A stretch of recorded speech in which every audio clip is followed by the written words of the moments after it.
Well,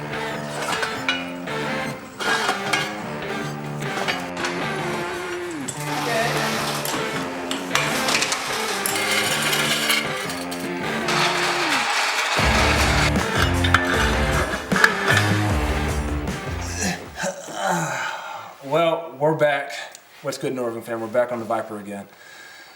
Why are we back here again? We're back here because when I was backing the car into the driveway to get it in my third spot, I smelled something burning. I was very hopeful when we did the last video about how to flush a power steering that it was going to magically make the car work again. It did not, so we need to do a power steering pump replacement this time. So ordered the power steering pump off Rock Auto. It's actually the same pump as some of the old Jeeps, so there's plenty of remanufactured pumps out there. There was a couple of new ones, but for the price difference, remanufactured is good enough for me.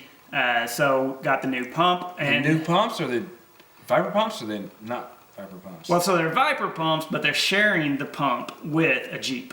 So did you buy a Jeep pump, or did you buy a Viper? I bought the Viper one. So the part number is actually interchangeable between the specific model of Jeep from the 90s and the Gen 2 Viper. Okay. So, and the GTS. So that particular pump is going to be shared between this Viper and that Jeep, which still means that, hey, there's enough of them out there to where you can pick one up. I think this was $45. I could get $12 of that back if I ship off the core to somebody, and then it's able to go. But I wanted to make sure that all the systems are going to be able to work within it properly. So with the new pump, we got the new high pressure line that we're going to put in. We've got the return hose line from the cooler back towards the pump, so that we can get both those lines nice and new, make sure there's nothing clogging up as it's going through the system. And hopefully with the new pump, the new bracket, and pulley that I got, we're going to be able to get this thing back up on the road. Okay, so if you look down in there, we disconnected at the lowest point again. That's going to the rack. Got that line off. That's going to be one of the hoses that we're actually replacing from the cooler to the rack. And that helped us empty it out, just like we did on the flush on the first time around. Now, the new part to being able to do a replacement is you're going to have this high pressure line here on the top. You're going to need to undo that. And then you're going to need to redo the return hose down here. You got to be real careful on the return hose for the reservoir because it's plastic. And if you try to put too much force on there, you're going to break the plastic. Then you're in a bit of a pickle. There's not a whole lot of reservoirs left for the GTS.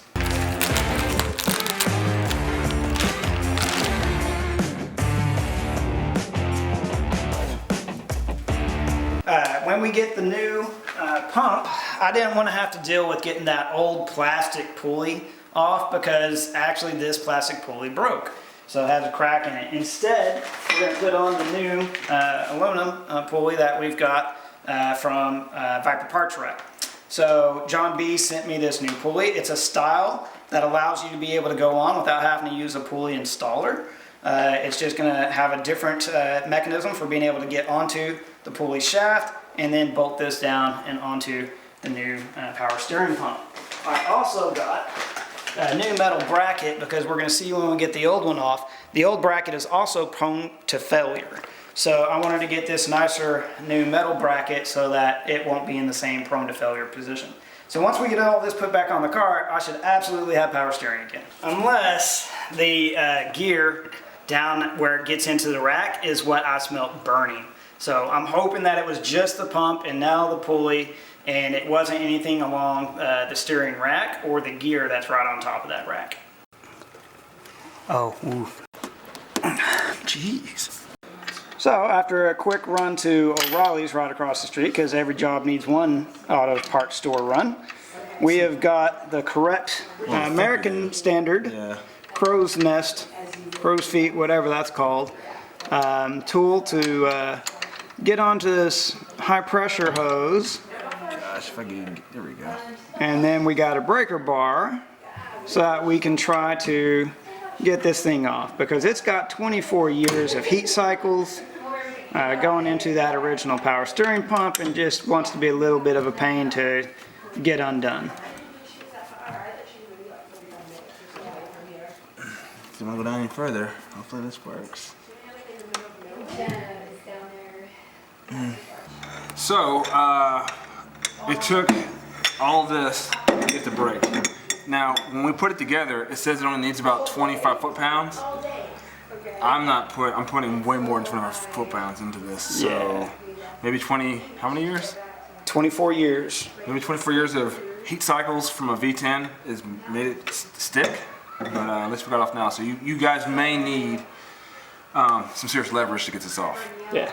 So we finally got the piece to come. Now it's ready.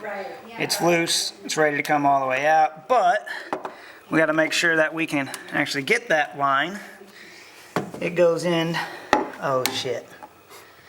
We are going to have to do the bottom on this particular line. This is the top you just undid, but it goes into the bottom down there. We're going to have to get this out. Well, maybe we'll be lucky. Yeah. All right.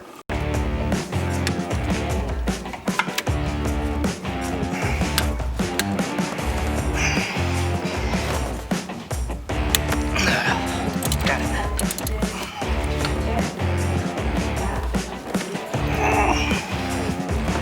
Grab the bar. Makes it way easier. Yeah. Touch the last line. I'll sit down. That's touch. Alright, that should be out your way. You should be able to come up with it now. Oh, which one? Oh, okay, yeah. Okay, so took a little longer than expected, but we were finally able to get the return hose off, plastic piece of the reservoir without breaking it, which is really good. We'll need to clean this bad boy up before we reuse it. The upper return hose was down in here, so we got it out. The next step is going to be getting this reservoir off this old bad pump. So there's a couple clips here and here. I'm going to have to undo the locks on those two clips, slide it out. So these clips are a bit of a pain in the ass. As you can see here, they're meant to catch on this part right here. So you first have to prop the clip up so it's going to go over it. You want the screws removed so that you can put leverage with, let's do this. Sorry about the lighting, y'all. Yeah, we're kind of ran out of light. With this clip up with one screwdriver and the bolt removed, you can get another screwdriver in for leverage. And then you're going to be able to go like that, start sliding it out, get it on the edge, hammer it the rest of the way. She's going to come all the way off. You need these because you're going to have to put the reservoir back onto the new pump. So that's how you get them out. Get the clip up, get your leverage in between, slide it down the rest of the way, come on off. That's how you do it. And pro tip, make sure you empty out the reservoir because as you're trying to knock all this crap off, you will spill it all over the floor. I don't know how it connects now, right? But it's got a, oh, there's a, do you see that? Right there? Down in there? Yeah. Oh, okay. There you go. Ah, it's easier than I Easy thought. peasy, yeah. Overcomplicating things. Okay, let's clean that off.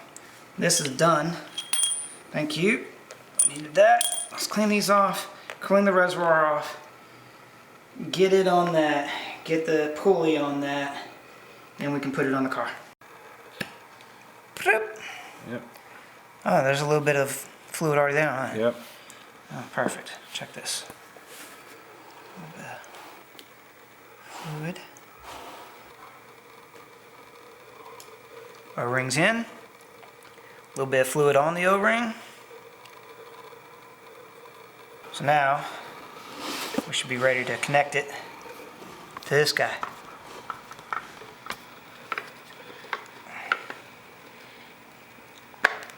Okay. Ooh, I need light. Sorry, guys.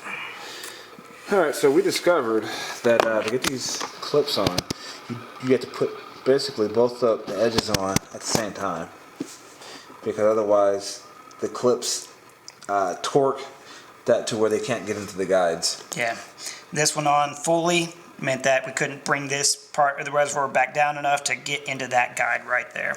So they had to go on at the same time and then start alternating, sliding down, sliding down, sliding down.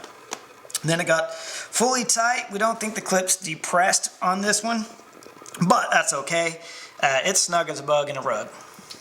So the next steps are what? Next steps are put the new pulley on this pump. Then we can go and get it on the car.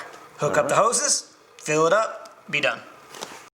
Okay, so you're gonna have to get the hub off of the new pulley that I bought from Viper Parts Rack.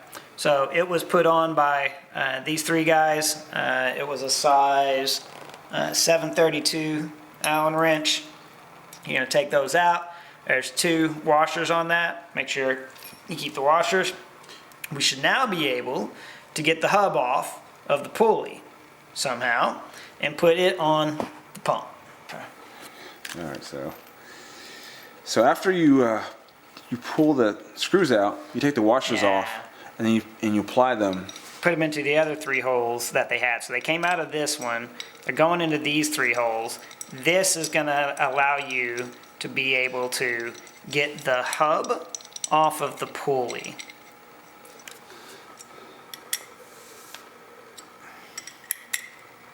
Yeah. Yeah. See, it's coming out a little bit at a time.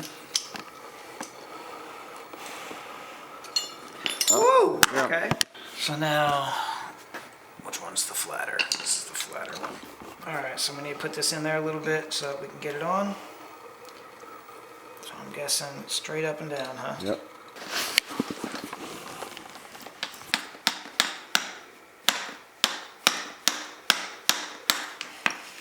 All of it. I'm saying that's 0.1. All right, so we're not professionals, but the instructions say to put this part on the light, bro. I'm sorry. This part all the way down to 0.1. What was it? 0.07. 0.07 to 0.1 Of an from inch. the thing. And so, judging from these pictures, it seems like this is where we're at. Yeah. So we're gonna go with that, guys. Also, there's this nut and bolt and washer that goes in there hand tight. Yeah, and that means that way this, because this will still slide around, right? Yeah. So you don't want it at the back. You want it up to, you hand tightened it, you put it to where you want it to be. You want it to be like that. So not at the hub, up to the top. So you pull it back up to the top, and you say, okay, now we're ready for whatever the fuck these next steps are. Here's the 3 pieces here. They want you to go like this. Like this. Oh, don't do this. Don't be that Pick it up. bitch. No, just pick this up. There. Oh, thank you. Okay, and like that. Okay, those 3 are on. Make it to where?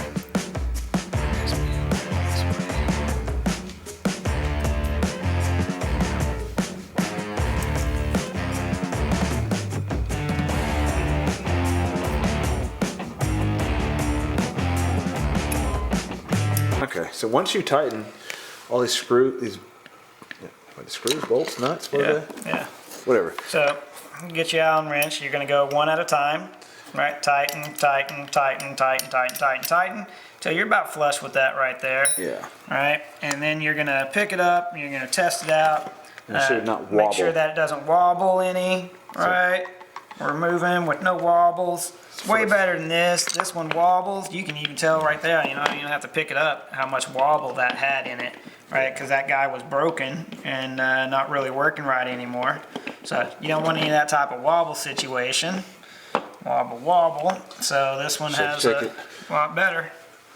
All right, so I guess the next step is what? To put it Next back in step the is car? just installing it on the car. So we're just gonna put those back on, and then we're gonna put the hose back on here, put the return hose or the high pressure hose back on this spot, right there, and then fill it up and should have a working car again. So the last step here is this needs to come off. Again, you're using it to help you install the pulley onto the shaft.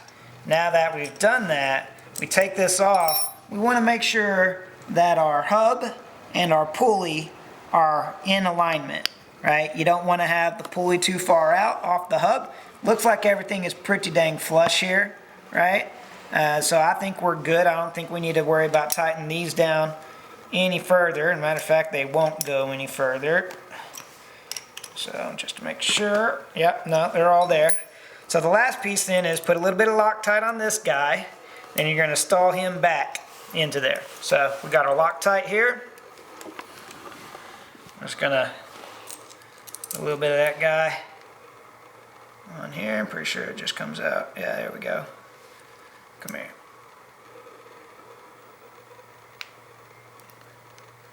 Yeah, I'm going to paint that on.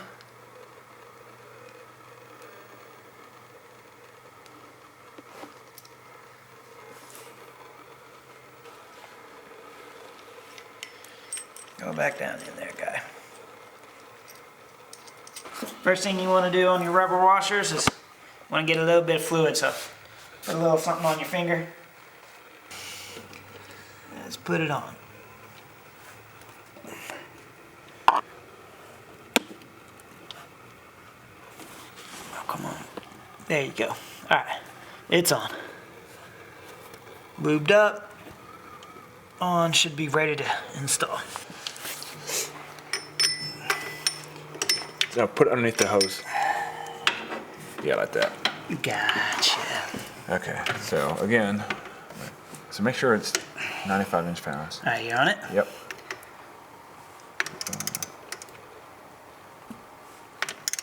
Okay, keep going until it clicks, right? Yeah. There you go. Okay. That's one of them.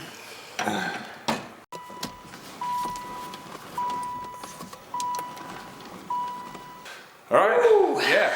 So took a little bit more time than we expected, but we finally got the pump replaced. On this one, because of the way that the hoses were, decided to just use the hoses that were already on it, and at some point in time, I'm going to take it to Brandon at BSP and be like, hey man, put these two hoses on. Because that seemed to be a lot more trouble than it was worth for us during this time. Yeah. So the car's not drivable. Back on the road again, it's been When we're about 2 doing months. it, I was like, I don't know if I recommend you doing it yourself, but no, you can do it yourself. Just make sure you have all the tools you need. Start maybe at like 10 a.m. so you don't run out of daylight to be able to get everything done. But you know, we had a nice little flashlight, helped us get through everything. Yeah. So sorry about the darkness of the video, but it is what it is. Hey, we had to get it done at some point. So that was the power steering replacement for the pump. New pulley. Got it filled back up, needed just the 20 ounces, was perfect on 20. You remember, just like the flush, you're gonna go side to side, start the car for a bit so it sucks through, side to side, get all the air bubbles out, and then you're good to go. So until next time, Revving out.